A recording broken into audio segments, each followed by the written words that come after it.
warahmatullahi wabarakatuh. Perkenalkan, kami dari perwakilan kelompok 4 akan memaparkan materi mengenai ruang lingkup manajemen strategi dalam bisnis Islam.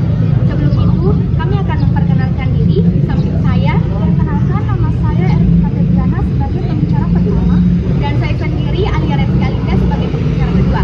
Selamat menyaksikan.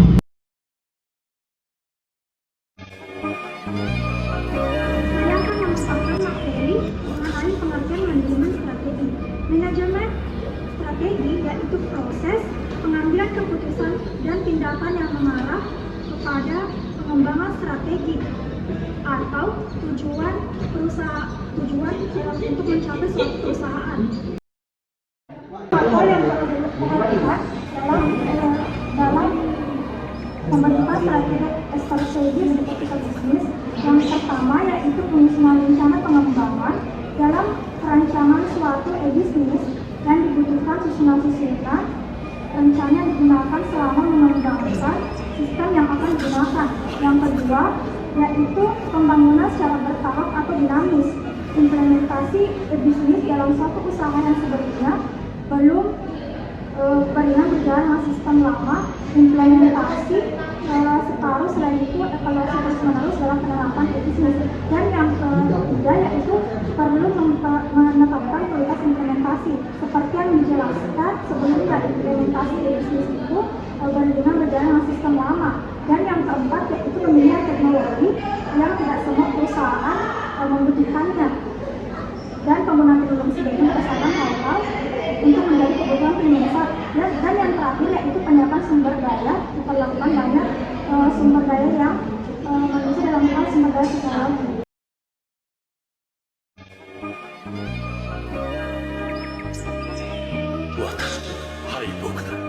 Selanjutnya, ruang lingkup bisnis. Ruang bisnis dijelaskan dalam 4 prinsip, yaitu yang pertama, apa? Secara prinsip, pengertian e-bisnis lebih jauh luas dibandingkan dengan e-commerce. Bahkan, secara filosofis, e-commerce merupakan bagian dari e-bisnis.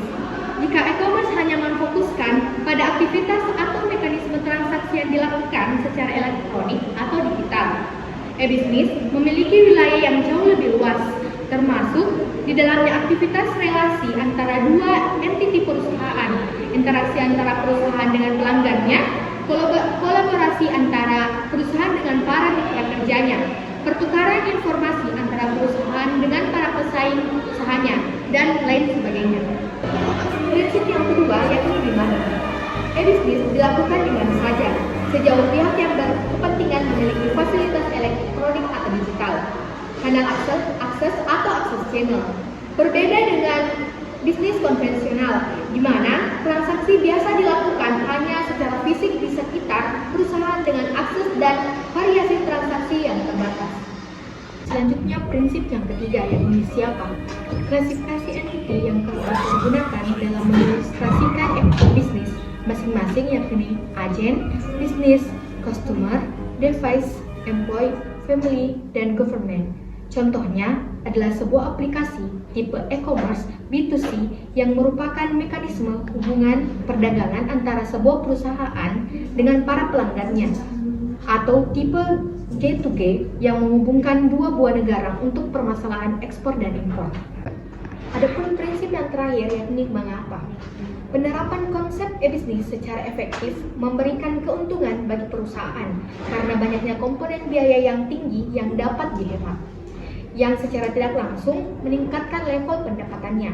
Dengan mengimplementasikan e-bisnis, perusahaan dapat melihat berbagai peluang dan celah bisnis baru yang selama ini belum pernah ditawarkan kepada masyarakat. Baik, itulah tadi pemaparan materi dari kelompok kami mengenai ruang lingkup manajemen strategi dalam e-bisnis Islam.